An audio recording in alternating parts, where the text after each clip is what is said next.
राहुल हमेशा से चाहता था कि उसकी शादी एक अच्छी खासी पढ़ी लिखी लड़की से हो, लेकिन घर वालों के चलते उसे गांव की एक लड़की जिसका नाम निहारिका था उससे शादी करनी पड़ती है। निहारिका बस 12वीं पास थी, लेकिन निहारिका बहुत ही संस्कारी थी। शादी के 1 से 2 महीने के अंदर वो पूरे परिवार को अच्छे से संभाल रही थी। ऐसी एक दिन राहुल अपनी बीवी निहारिका से बोलता है, निहारिका एक बात बताओ, कभी तुम्हारा मन नहीं करता कि मैं भी आगे की पढ़ाई करूं, अपने पैरों पर खड़ी हो जाऊं और अपना नाम रोशन करूं? ये सब नहीं आता क्या तुम्हारे दिमाग में? नहीं, ऐसी कोई बात नहीं है। मेरे दिमाग में आता तो है, पर आप तो अच्छे से जानते हैं ना, अब मेरी शादी हो चुकी है और शादी होने के बाद एक लड़की को अपनी ख्वाहिशों पर बंदिशें लगानी पड़ती है। नहीं, तुम बिल्कुल गलत कह रही हो। जब तक तुम अपनी ख्वाहिशों को इम्पोर्टेंस नहीं दोगी, तब तक सामने वाला कभी तुम्हें नहीं समझेगा। और दूसरी बात, मैं चाहता हूँ कि तुम फिर से पढ़ाई शुरू करो। अभी तुमने सिर्फ 12th ही तो की है, आगे की पढ़ाई तुम यहीं से करोगी और इसमें मैं तुम्हें सपोर्ट करूंगा। पर ये सब होगा कैसे? आप तो जानते हैं ना, घर का भी तो काम है मेरे पास इतना सारा। देखो, बहाने मत बनाओ। मेरी बीवी कामचोर नहीं है, बल्कि मेरी बीवी बहुत मेहनती है। तुम घर और बाहर दोनों काम अकेले ही अच्छे से संभाल सकती हो। और हाँ, मैं कल ही तुम्हें एडमिशन के लिए कॉलेज लेकर जाऊंगा, इसलिए अपने सारे डॉक्यूमेंट्स रेडी कर लेना। सच में बहुत अच्छे हो आप, जो मुझे इतना समझते हो। जब तक मैं गांव में थी तब तक मैंने कभी कॉलेज नहीं देखा, और आज आपकी वजह से ही मैं अपने सारे सपने पूरे कर पाऊंगी। निहारिका जब तक गांव में थी तब तक उसने कभी भी कॉलेज लाइफ एंजॉय नहीं की थी, इसलिए निहारिका का पढ़ाई पर ध्यान कम और कॉलेज लाइफ को एंजॉय करने में ज्यादा था। वो तुरंत अपने पति को आगे की पढ़ाई के लिए हाँ कर देती है। ये देखकर राहुल भी बहुत खुश होता है और अगले ही दिन राहुल निहारिका को अपने ही शहर के कॉलेज में ले जाता है और उसका एडमिशन करवा देता है। ऐसे ही शाम को दोनों पति पत्नी घर पर आ जाते हैं। तभी निहारिका की सास कुसुम बोलती है, आ गया बेटा, अपनी बीवी का नाम स्कूल में लिखवा कर। अरे इसको स्कूल का बैग भी दिलवा देता और टिफिन भी दिलवा देता, और एक काम करियो, सुबह उठकर ना इसका लंच भी तैयार कर दियो। हे भगवान, अब यही दिन देखने रह गए थे कि मेरी बहू अब कॉलेज जाएगी। माँ, आप ये कैसी बातें कर रही हैं? और हाँ, सारा दिन निहारिका घर में क्या करेगी, इसलिए मैंने सोचा है कि यह अपनी आगे की पढ़ाई पर ध्यान दे। और दूसरी बात, सुबह निहारिका जल्दी उठेगी ताकि ये रसोई का सारा काम निपटा कर कॉलेज चली जाए, और शाम का खाना आपको खुद देखना पड़ेगा माँ। हाँ बेटा, अब बुढ़ापे में तो यही सब करना बाकी रह गया था। कोई बात नहीं, अगर तुझे ये सही लगता है तू यही करियो। मुझे क्या करना? अपनी बीवी को कॉलेज भेज के खुद अपने पैरों पे कुल्हाड़ी मार रहा है तू। अरे गांव की लड़की है, शहर की तितली बन जाएगी ना तो पता नहीं चलेगा। अरे माँ, मैं निहारिका को वहाँ पर पढ़ाई करने के लिए भेज रहा हूँ, घूमने फिरने के लिए थोड़ी ना भेज रहा हूँ। अब वो तो पता ही चल जाएगा तेरी बीवी घूमती है या पढ़ती है। अरे माँ, तुम आते ही शुरू मत हो जाया करो, वैसे भी मैं बहुत थक गया हूँ। हर घर में थोड़ी खिटपिट तो चलती ही रहती है, इसलिए निहारिका की सास को इस बात का बिल्कुल भी बुरा नहीं लगता और वो तुरंत अपने कमरे में चली जाती है। निहारिका बहुत ज्यादा एक्साइटेड थी क्योंकि कल उसके कॉलेज में पहला दिन था। ऐसी ही अगली सुबह निहारिका जल्दी उठ जाती है और घर का सारा काम निपटा कर नहा धोकर अच्छे से रेडी हो जाती है। निहारिका कॉलेज जाने के लिए रेड कलर की साड़ी और हाथों में भर भर के चूड़ियां पहन लेती है। ऐसा लुक देखकर उसका पति बोलता है, अरे निहारिका, तुम कॉलेज जा रही हो, किसी जागरण में नहीं जाना? ये क्या पहन लिया तुमने? अरे तो क्या पहनूं मैं, साड़ी ही तो पहननी है। माँ और आप ही तो कहते थे ना कि साड़ी मुझ पर अच्छी लगती है, इसलिए मैंने सोचा कि आज मेरा कॉलेज में पहला दिन है तो मैं सबसे अच्छी बनकर जाऊं। और हाँ, ये सब कॉलेज में बिल्कुल सही नहीं लगेगा। काम करो, कोई सिंपल सा सूट पहन लो और ये चूड़ियों की जगह अच्छी सी वॉच पहन लो। पर अगर सासू माँ ने देखा तो वो मुझ पर बहुत गुस्सा होंगी। आप तो जानते हैं ना कि सासू माँ कितना गुस्सा करती हैं, उन्हें ये सब बिल्कुल भी पसंद नहीं है। अरे मैं हूं ना तुम्हारे साथ, तुम क्यों बेकार में टेंशन लेती हो? मैं जितना बोल रहा हूँ उतना करो।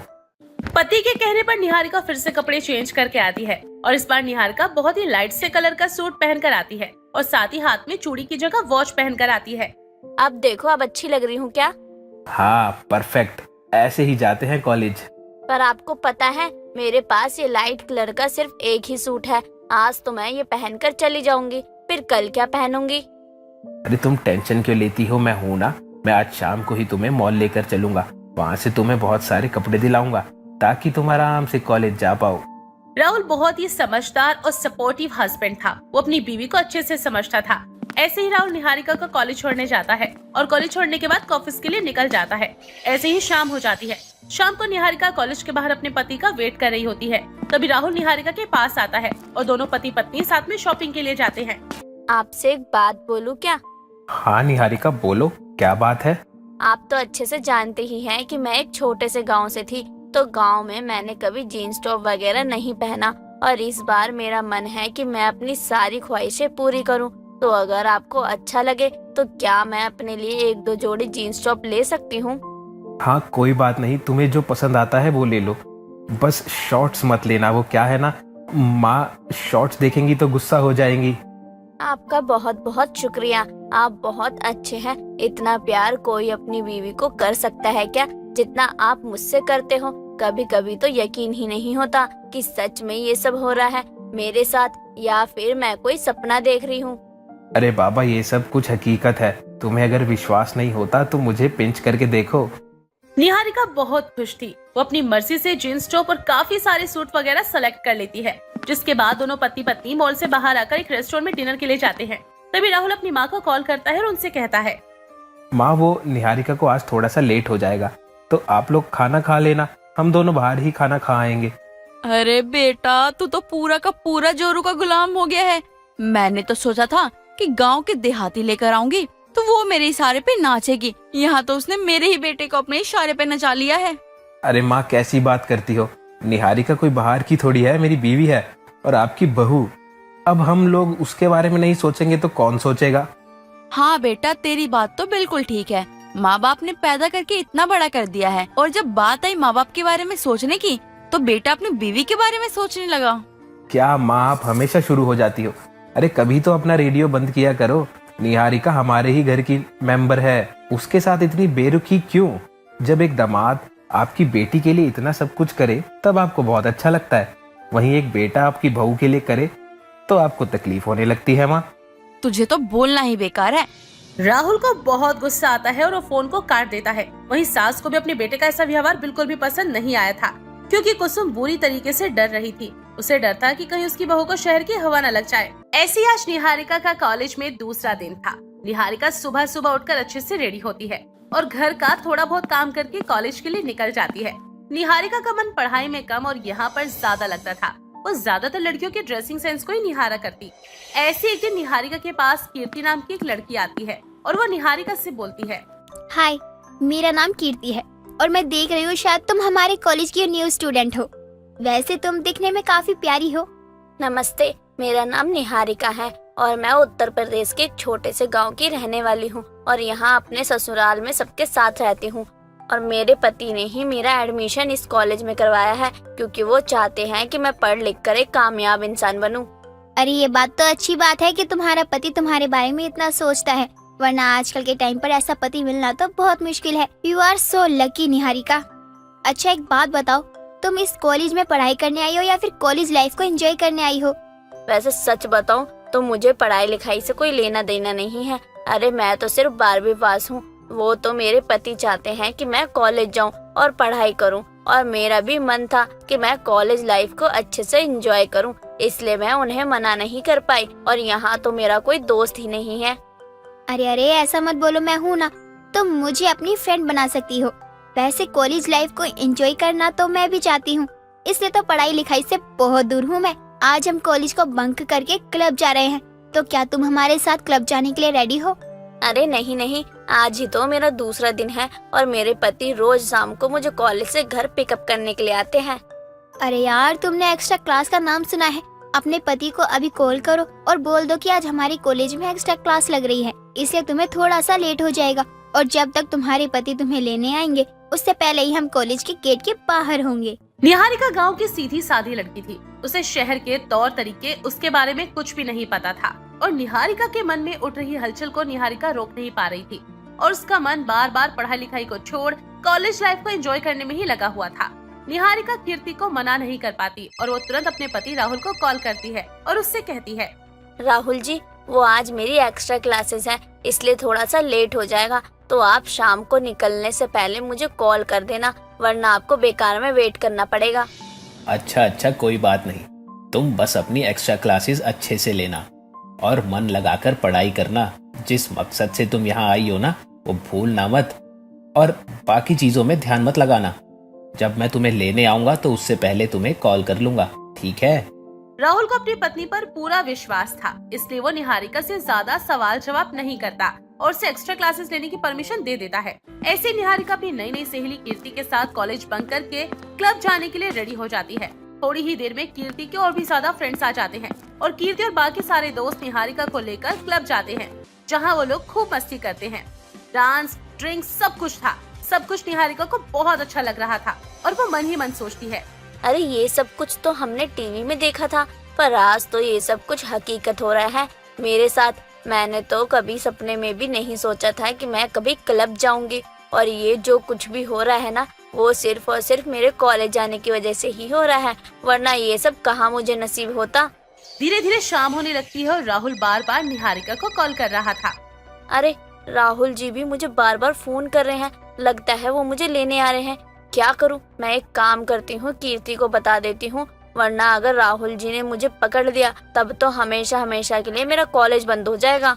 निहारिका अपनी फ्रेंड कीर्ति को इस बारे में बताती है, जिसके बाद कीर्ति निहारिका को लेकर सीधा कॉलेज के बाहर पहुंचती है। थोड़ी देर में राहुल भी वहां पर आ जाता है और निहारिका को लेकर घर चला जाता है। घर आने के बाद निहारिका काफी थकी हुई थी और बिना खाए पिए ही वो अपने कमरे में चली जाती है। तभी राहुल निहारिका से कहता है, निहारिका, तो बताओ कैसा रहा तुम्हारा आज का दिन? क्या पढ़ा तुमने? मन लगा कि नहीं? और प्रोफेसर जो तुम्हें पढ़ा रहे हैं अच्छे से समझा रहे हैं ना? राहुल की बात का निहारिका के पास कोई जवाब नहीं था। वो चुपचाप थी और राहुल फिर से निहारिका से बोलता है, अच्छा बाबा, ठीक है, कोई बात नहीं, समझ रहा हूँ। चलो कोई नहीं, तुम एक काम करो, अपनी नोटबुक दिखाओ। प्रोफेसर ने कुछ तो नोट्स बनवाए ही होंगे। निहारिका घबरा जाती है। उसे समझ नहीं आ रहा था कि वो अपने पति को क्या जवाब दे। राहुल भी निहारिका को बिल्कुल फोर्स नहीं करता और वो चुपचाप चला जाता है। ऐसे ही कुछ दिन बीत जाते हैं। निहारिका बार बार यूं ही कॉलेज बंक किया करती और अपने दोस्तों के साथ इधर उधर मटर गश्ती किया करती। वहीं दूसरी तरफ राहुल भी आंख बंद करके भरोसा कर रहा था। उसे लग रहा था कि उसकी बीवी का कॉलेज में मन लग रहा है और वो जमकर पढ़ाई कर रही है। ऐसी एक सुबह निहारिका शॉर्ट ड्रेस पहनकर कॉलेज के लिए रेडी हो रही थी। तभी राहुल निहारिका से कहता है, अरे निहारिका, ये तुमने क्या पहन लिया आज? मैंने तुमसे कहा था ना कि जीन्स टॉप और सूट वगैरह सब कुछ ट्राई कर सकती हो तुम, बस कभी शॉर्ट्स मत पहनना, क्योंकि शॉर्ट्स के लिए माँ मुझे 4 बातें सुनाएंगी। ओ राहुल, तुम्हें तो अच्छे से पता है ना कि कॉलेज में अपने आप को मेंटेन करके रखना कितना ज्यादा जरूरी है। अब कॉलेज में मेरे काफी अच्छे खासे फ्रेंड्स बन चुके हैं, अब उन फ्रेंड्स के बीच मेरी भी तो कोई इमेज है ना। ये बात सुनकर राहुल दंग रह जाता है, क्योंकि इस बार निहारिका के बोलने के लहजे में बहुत बदलाव था। वो बिल्कुल फर्राटेदार शहरी लड़कियों की तरह राहुल को जवाब दे रही थी। क्या बात है निहारिका, बदली बदली लग रही हो तुम। लगता है कॉलेज की हवा चढ़ गई है तुम पर। निहारिका बिना कुछ बोले वहाँ से चली जाती है और किचन में से सास निहारिका को ऐसे छोटे छोटे कपड़े में देखकर गुस्से में आग बबूला हो जाती है। तभी राहुल नहा धोकर नीचे आता है। तभी उसकी माँ उसे नाश्ता देती है और उससे बोलती है, राहुल बेटा, अपनी माँ की नाक कटवाने का ठेका ले रखा है क्या तूने? तूने तो कहा था कि तेरी बहू दायरे में रह के कॉलेज जाएगी और पढ़ाई करेगी, पर आज क्या था? अरे मुझे उसके कॉलेज जाने से कोई आपत्ति नहीं है, उसके जीन्स टॉप पहनने से भी कोई दिक्कत नहीं है, पर इसका मतलब ये थोड़ी है कि बहू होने का फर्ज ही भूल जाए। माँ तुम चिंता मत करो, वो क्या है ना, हो सकता है नया नया कॉलेज जा रही है तो यार दोस्तों के साथ संगत का असर हो जाता है। तुम चिंता मत करो, मैं उसे समझा दूंगा। बुरा मत मानना राहुल बेटा, सच बोलूं तो एक माँ होने के नाते मुझे अच्छे से पता है कि हमारा बच्चा क्या कर रहा है और क्या नहीं। मुझे तेरी बीवी के अंदर पढ़ाई लिखाई के लक्षण नजर नहीं आ रहे हैं। अरे जब से वो कॉलेज जा रही है तब से तो उसका सारा ध्यान फैशन पे ही है। राहुल को निहारिका की वजह से शर्मिंदा होना पड़ता है, लेकिन वो अपनी माँ से कुछ नहीं कह पाता। ऐसे ही शाम को फिर से राहुल अपनी बीवी को कॉल करता रहता है और इसी बीच निहारिका क्लब में थी और अपने दोस्तों के साथ पार्टी कर रही थी। तभी निहारिका का कॉल उसका एक फ्रेंड जिसका नाम रोहन था वो उठा लेता है और बोलता है, हेलो हेलो हेलो, आप कौन बात कर रहे हैं? आवाज नहीं आ रही। अरे जोर से बोलिए, आवाज नहीं आ रही। अरे मैं निहारिका का दोस्त बात कर रहा हूँ और हम क्लब में हैं और वो डांस कर रही है, अभी बिजी है, तो अगर कोई इम्पोर्टेंट बात है तो बता दीजिए, मैं उसको बता दूंगा। राहुल ये सुनकर हक्का बक्का हो जाता है, क्योंकि पीछे से म्यूजिक की बहुत सारी आवाज आ रही थी। राहुल समझ जाता है कि निहारिका कॉलेज में है ही नहीं। ऐसे ही थोड़ी देर बाद राहुल निहारिका से पहले उसके कॉलेज के पास पहुंचता है और तभी राहुल देखता है कि निहारिका कॉलेज से ना निकलकर बल्कि सामने से आ रही है। क्या बात है निहारिका, कॉलेज का गेट तो ये रहा, तुम वहाँ से कहाँ आ रही हो? राहुल की बात सुनकर निहारिका थोड़ी सी परेशान हो जाती है। आप निहारिका के हस्बैंड है ना? अब एक्चुअली बात यह है कि निहारिका की तबीयत थोड़ी सी खराब हो गई थी, इसलिए मैं इसको यहीं पास के ही हॉस्पिटल में लेकर गई थी। अच्छा, तो मतलब मेरी निहारिका की तबीयत खराब हो गई थी। कोई बात नहीं, अब तो तुम ठीक हो ना? हाँ मैं ठीक हूँ, घर चले, बहुत लेट हो गया है। राहुल निहारिका को लेकर घर पर आ जाता है। घर आने के बाद राहुल का दिमाग बार बार निहारिका के ऊपर ही था। वो पता लगाना चाहता था कि आखिर निहारिका उसके पीठ पीछे क्या करती है। ऐसी एक रोज की तरह निहारिका फिर से रेडी होती है और कॉलेज जा रही होती है। तभी राहुल निहारिका से कहता है, क्या बात है निहारिका, मैं देख रहा हूँ पिछले कुछ महीनों से तुमने तो मुझे पूछना ही बंद कर दिया है। अरे शुरू में तो मैं तुम्हें कॉलेज छोड़ने जाता था और अब तुम मुझसे बिना कुछ कहे ही कॉलेज के लिए निकल जाती हो। लगता है पति से ज्यादा दोस्त ज्यादा इम्पोर्टेंट हो चुके हैं तुम्हारे लिए।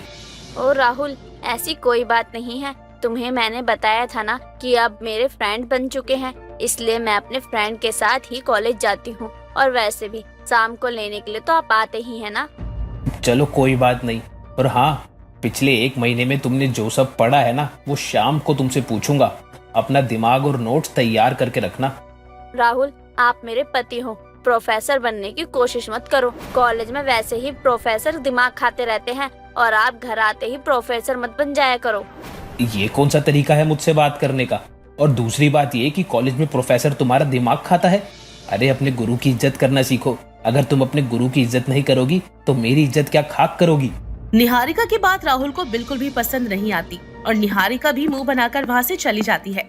तभी राहुल की माँ आती है और वो अपने बेटे से कहती है, देख बेटा, अभी भी वक्त है। मुझे ऐसा लगता है ना कि बहू अब हमारे हाथ से निकलती जा रही है। हमने बहू के ऊपर आंख बंद करके भरोसा किया था। मुझे ऐसा लगता है कि बहू हमें धोखा दे रही है। एक माँ का दिल कभी गलत नहीं बोलता। अरे माँ, तुम बिल्कुल चिंता मत करो। आज के आज ही मैं निहारिका के कॉलेज का फैसला करके रहूंगा। या तो वो कॉलेज जाएगी या फिर हमेशा हमेशा के लिए घर में रहेगी। ऐसे ही रोज की तरह फिर से निहारिका अपने दोस्तों के साथ कॉलेज की पूरी छुट्टी करके आउट ऑफ सिटी चली जाती है, जहाँ लोग कार में बैठकर एक लंबे टूर के लिए चले जाते हैं। तभी निहारिका गाड़ी में बैठे बैठे अपनी दोस्त कीर्ति से बोलती है, यार कीर्ति, पता नहीं क्यों मेरा मन आज बहुत घबरा रहा है। मुझे ऐसा लग रहा है जैसे मैं पकड़ी जाऊंगी, क्योंकि अभी तक मैंने कोई भी ऐसा प्लान नहीं सोचा है जिससे मैं बच पाऊं। अब तू बताना, मैं अपने पति को क्या बोलूंगी? वो तो रोज शाम को मुझे लेने आ जाते हैं। अरे निहारिका, मेरे पास एक आइडिया है।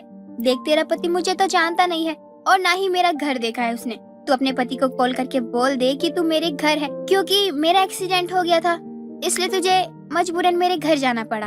अरे वाह, आइडिया तो बहुत अच्छा है। चलो अब हम लोग अपनी कॉलेज लाइफ अच्छे से एंजॉय करते हैं।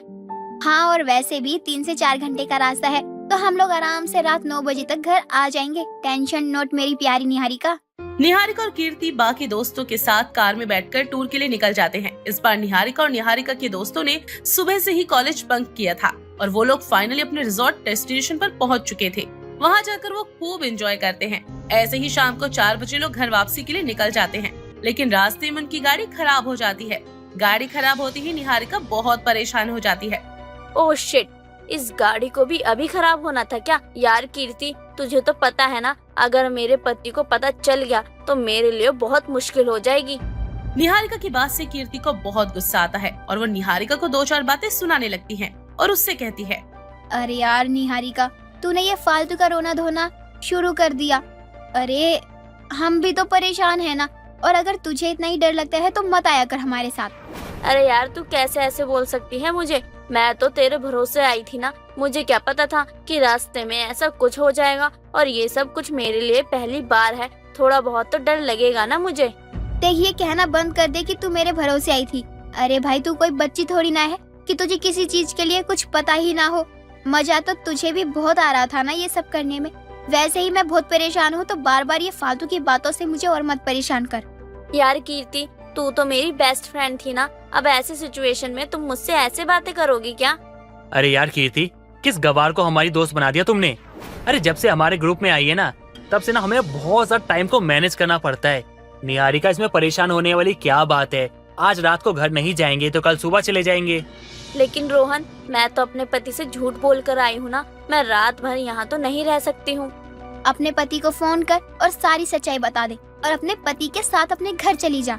और कीर्ति ना बिल्कुल सही कह रही है, तुम ना अपने पति के साथ जाओ, हम लोग को एंजॉय करने दो यार। हर छोटी छोटी बातों में ना टेंशन देती रहती हो। निहारिका बेचारी परेशान हो जाती है और बार बार राहुल अपनी बीवी को कॉल कर रहा था और ऐसे ही रात के करीब 8 बज जाते हैं। निहारिका बुरी तरीके से डरी हुई थी, तो वही दूसरी तरफ कीर्ति उसकी बाकी फ्रेंड ड्रिंक करके यहाँ वहाँ पड़े हुए थे। निहारिका अकेली थी, उसे कुछ भी समझ नहीं आ रहा था कि वो क्या करे। आखिर में उसने अपने पति राहुल को कॉल करके सारी बात बता दी, जिसके बाद राहुल अपनी बीवी को लेने के लिए आ जाता है और वो निहारिका को लेकर सही सलामत घर पर पहुंच जाता है। घर आते ही राहुल अपनी पत्नी से कहता है, अच्छा, तो मतलब ये सब चल रहा था। मुझे तो पहले से ही शक था निहारिका, पर क्या करूं, मैं इतना विश्वास करता था तुम पर, इसलिए मैंने कुछ नहीं कहा। पर जिस दिन तुम अपने दोस्तों के साथ क्लब गई थी ना, उस दिन मुझे पता चल गया था कि तुम आए दिन कॉलेज को बंक करती हो। राहुल जी, मुझे माफ कर दीजिए, मुझसे बहुत बड़ी भूल हो गई। इस शहर की चकाचौंध में मैं इतनी अंधी हो गई कि मैं ये भूल ही गई कि आप मुझ पर कितना भरोसा करते हो। देखा बेटा, मैंने कहा था ना कि घर की बहू को लिमिट में ही रखना चाहिए, क्योंकि ये लोग कब सर पे चढ़ जाए पता ही नहीं चलता है। सासू माँ, मुझे माफ कर दीजिए, अब मैं आगे से दोबारा ये सब नहीं करूँगी। मैं जानती हूँ कि मैंने जो कुछ भी किया है वो गलत है। अपने कॉलेज लाइफ को अच्छे से एंजॉय करना चाहती थी। तुम आगे से कॉलेज ही नहीं जाओगी तो ये सब करने की नौबत ही नहीं आएगी। अब तुम्हारे पास सिर्फ 3 ऑप्शन है, या तो तुम अपनी मर्जी से कॉलेज जाओ, या फिर हमेशा हमेशा के लिए अपने मायके, और या फिर अपने ससुराल में रहकर अपने ससुराल वालों की देख रेख करो, क्योंकि तुम्हारे बस की अब कुछ नहीं है। सोच ले बहू, अब तुझे क्या करना है, क्योंकि अब तो हम तुझे दोबारा कॉलेज भेजने वाले नहीं हैं। और अगर तू हमारे खिलाफ जाकर कॉलेज जाना चाहती है, हमें इसमें कोई दिक्कत नहीं है, फिर तुझे हमेशा के लिए अपने मायके ही जाना पड़ेगा। सासू माँ, मैं अब दोबारा कॉलेज नहीं जाऊंगी। मैं यहीं रहकर आप लोगों की देख रेख करूंगी, क्योंकि ये जो कुछ भी हुआ है ना, वो सिर्फ और सिर्फ मेरे वजह से ही हुआ है। इसलिए मैं अपनी गलती का पश्चाताप करने के लिए हमेशा हमेशा के लिए कॉलेज जाना ही छोड़ती हूँ। ठीक है, फिर हमने तुम्हें माफ किया। अब तुम्हें कल से कॉलेज जाने की कोई जरूरत नहीं, क्योंकि भरोसा उसी पर किया जाता है जो भरोसे के लायक हो। अब आगे से मुझे तुम पर भरोसा करने का मन ही नहीं करेगा, क्योंकि मैं अच्छे से जानता हूँ तुम कभी भी मुझे धोखा दे सकती हो। राहुल की बात से निहारिका रोने लगती है और उसे अपने किए पर बहुत पछतावा महसूस होता है। इसीलिए कहा जाता है कि भरोसा तोड़ना बहुत आसान है, लेकिन उसे बनाना बहुत मुश्किल है। राहुल आंख बंद करके पागलों की तरह अपनी बीवी पर भरोसा करता रहा और निहारिका ने कॉलेज की मस्ती के चक्कर में अपना सब कुछ गवा दिया था। दोस्तों, अगर आपको ये कहानी पसंद आई तो इसे लाइक करें, शेयर करें और कमेंट करके बताएं कि कहानी में आपको सबसे अच्छा क्या लगा।